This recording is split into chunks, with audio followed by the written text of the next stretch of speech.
ボンシュー。今日はパリ近郊のアルジャントゥイユにあるかつて印象派の画家クロード・モネが暮らした家を訪ねたいと思います。パリのサンラザール駅、ここから出発します。前回の動画でもこの駅を起点にしましたけれども、今日はまた別の入り口の方から入ります。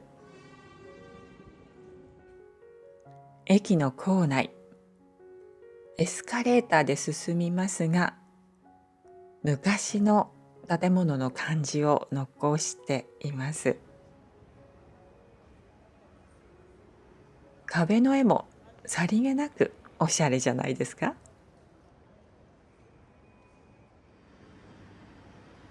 パリ郊外線の乗り場。この路線に乗るのは本当に久しぶりです。車両がずいぶんカラフルになっているのでびっくりしました。アルジャントゥイユは郊外列車で一駅およそ10分という距離感です。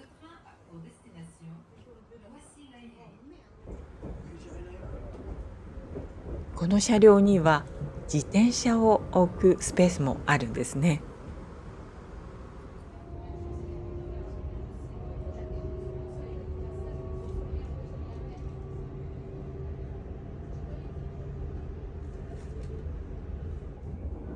列車はセーヌ川を渡ります。今日は薄曇りと思っていたんですが、どんどん雲行きが怪しくなってきてしまいました。外はもうすっかり雨になってきてしまいました。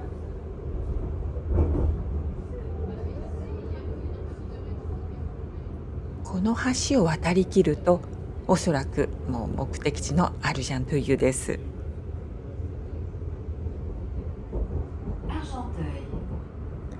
私は傘を持ってきてないのですが、大丈夫かしら。駅に着きました。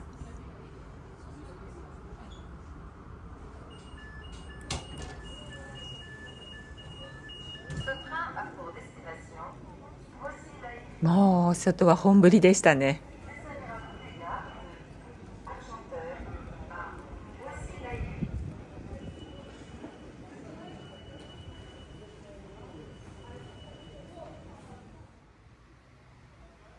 傘はないですけど、もうこのまま行きましょう。地図で見る限り、モネの家は駅からとても近いはずなんです。この道を歩いていけばすぐに見つかるはず。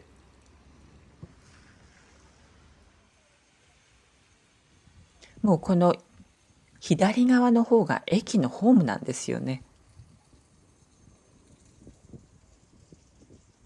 なんだか不思議な建物ですが、エグリーズ、教会って書いてありますけど、こういう教会があるんですね。ここにはカール・マルクスが1882年に住んでいたというプレートがありました。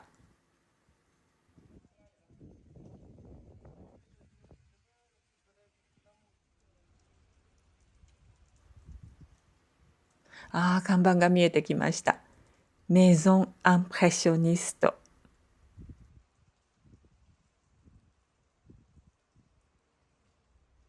後ろを振り返るとこんな感じ。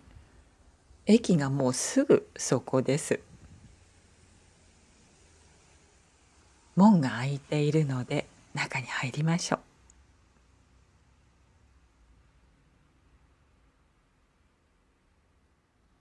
う。Bienvenue à la maison impressionniste。印象派の家へようこそ。モネの写真がありますね。何か本当に普通のお家という感じです。モネの家といえばジベルニーの家と庭園が有名ですけど、この家はそれよりも前、モネが30代の時に住んでいたようです。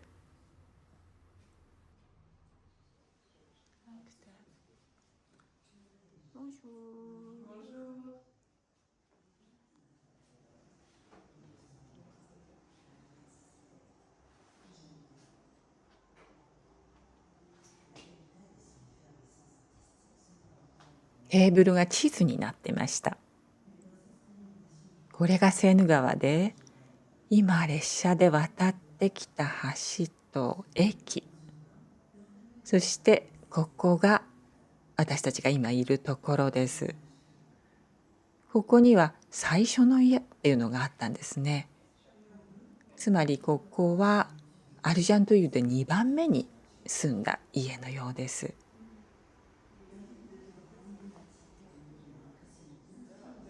この建物は昨年2022年の秋に公開になりました。現物の絵はありませんが、こんな風な仕掛けになっていて、アルジャントゥイユ時代、つまりモネがこの家に暮らしていた頃の作品が展開するようになっています。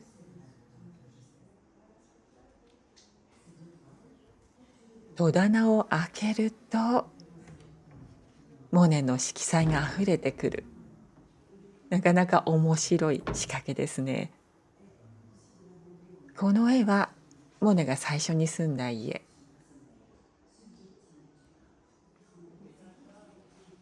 ここはサンルームになっていて、なるほど、中庭がよく見えます。この場所でも間違いなくモネは絵を描いていたはずですね。サンルームではお茶が飲めるようなので、後でまた来てみましょう。このセメントタイルってすごくフランス的ですよね。ここにアスパラガスのポスターがありますけど、昔アルジャントゥイユはアスパラガスの産地だったんですって。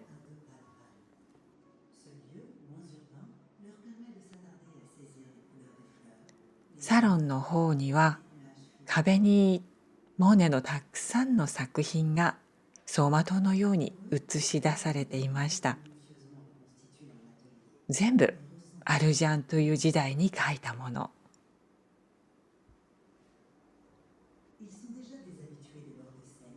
アルジャント湯にモネが引っ越してきたのが1871年、それから78年の1月まで2つの家に暮らしたようです。その間の1874年という年は印象派にとって記念すべき年で、第1回の印象派展が開かれていますね。ここに映し出されているのが印象派の面々。右上がモネですね。アルジャントゥイユの街を描いた絵。モネもそれからシスレーも同じ場所を同じ時期に描いているようで、この街が印象派の画家たちにとっての格好のテーマになっていたんだなとわかります。これは小舟をアトリエに改装したものですね。水はモネにとってとても重要なテーマですけれども、彼は岸辺からだけでなく川からの眺めを描いてたということですね。これは有名な印象日の出。セーヌ川の河口の町ルアブルが舞台ですけれども、アルジャントゥイユにモネが住んでいた時代に描かれた絵ですね。列車に乗ればその当時でもアルジャントゥイからルハブルまでは一本で行かれたことでしょう。上の階に行ってみます。本当にこの昔の家の階段が残されているという感じですね。この床の木組みもなかなか素敵です。この辺は寝室を再現しているのかしら。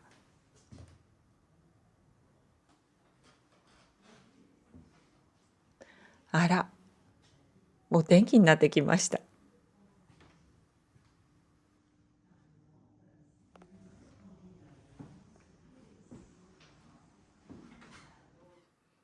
こうして扉を開くたびにモネの世界が広がります。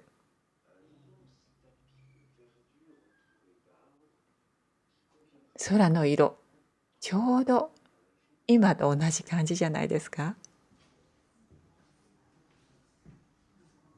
こちらはドレッシングルームかしら。こっちは中庭に面していますね。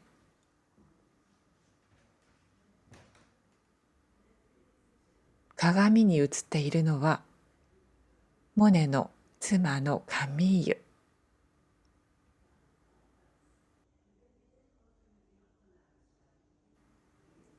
ついたての後ろには日傘の女がいました。これもモネのアルジャンという時代の絵ということは、モデルはカミーユさんですね。そしてこの少年は息子のジャンでしょう。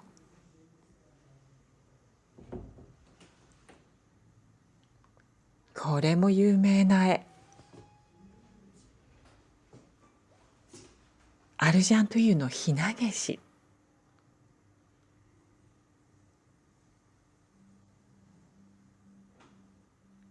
この絵のモデルもおそらくカミーユさん。息子のジャンは当時6歳くらい。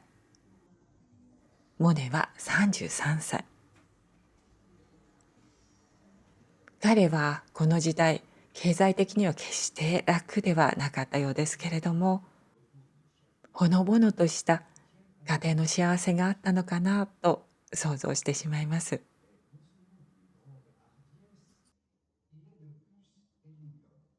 アルジャントゥイユに鉄道の駅ができた数年後、1871年にこの通りの家々が建ったようです。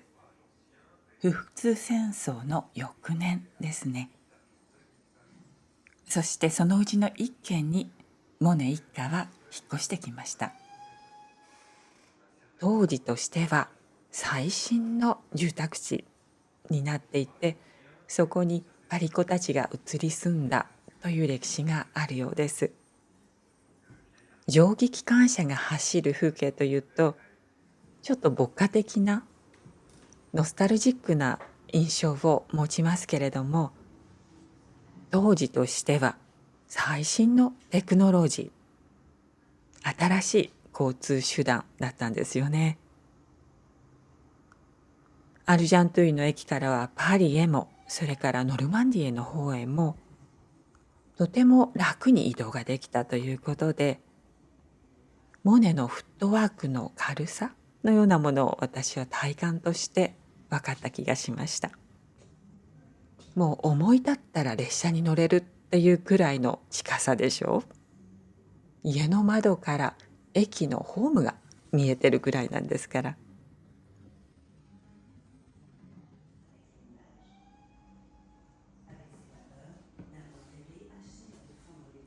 さらに上の階に登ってきました。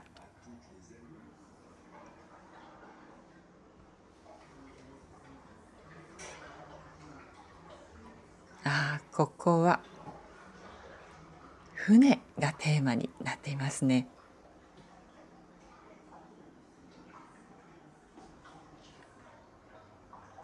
なんとアトリエ船が再現されていました。中にいるとこのくらいのサイズ感だったのかしら。ちょっと大きいような気もしますけどね。そういえば、モネが見ていた風景っていうのはこんな風に揺れていたんですよね。船そのものも揺れるわけですから、そこでキャンバスを構えていたら、細かいところは描けないかもしれないですよね。モネ独特の筆のタッチにはそういった影響もあるんでしょうかね。面白そうなシステムがあったのでトライしてみたんですが、我ながらなんとアバウトなこと、絵心のないのがわかりますね。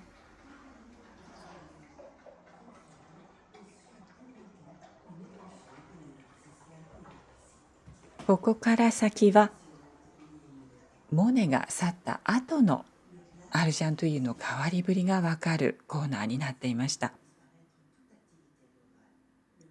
モネがいた時代にはぶどう畑やヒナゲシの原っぱ、そういったものが広がっていたはずなんですけれども、その後20世紀になるとアルジャントゥイユは急激に近代化が進んでいったようです。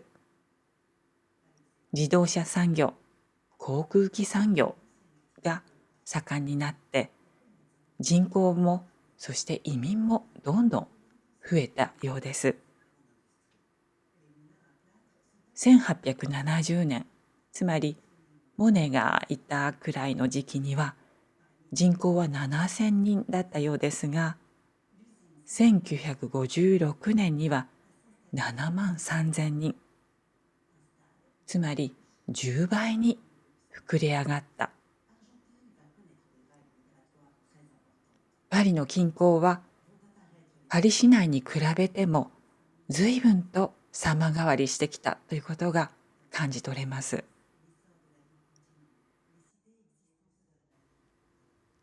先ほどのジャルダン・ディ・ヴェアル、サンルームまで降りていってコーヒーをいただきましょう。あ、この戸棚の中にエスプレッソマシンがあったんですね。食器も紙ナプキンもなかなか可愛らしいじゃないですか。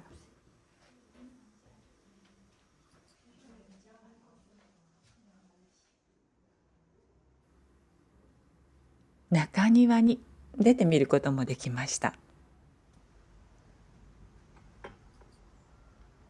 この井戸、モネの時代にもあったのかしら。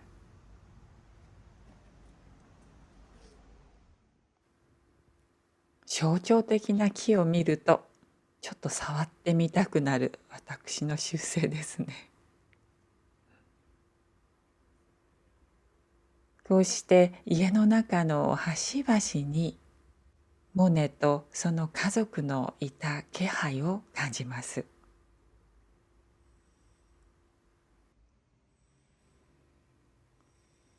この家を去る時にはカミーユさんは2人目の息子をお腹に宿していました。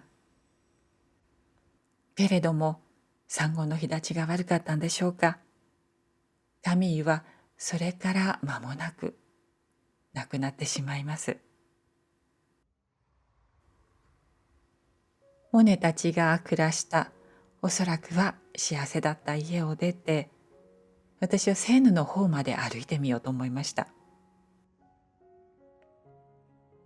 この白壁の内側がおそらくモネたちのアルジャントユードの最初の家があったところですね。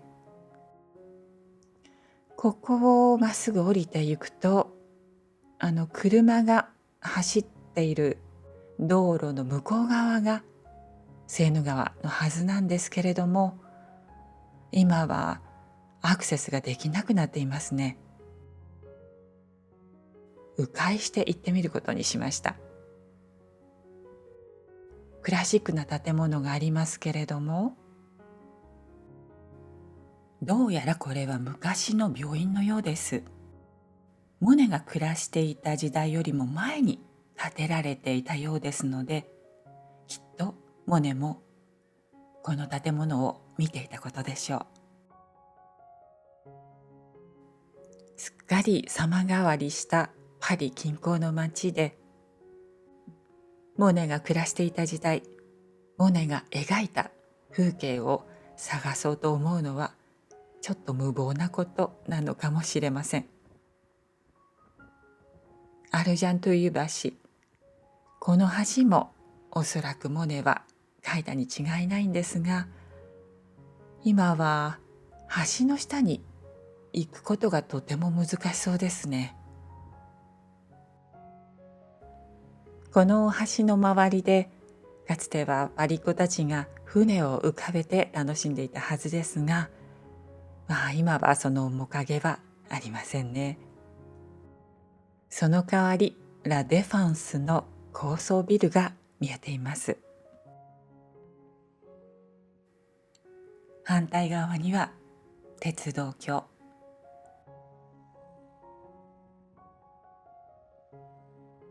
さて、パリに戻ろうと思います。アルジャンという駅のホーム、おそらくこの向こう側にモネの家があるはずです。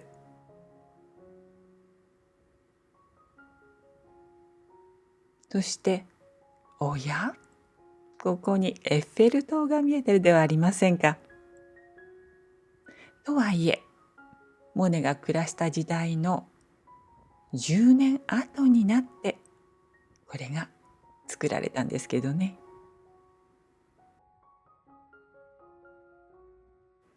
最後までお付き合いくださいましてありがとうございました。それではまた次回お会いしましょう。アビアント。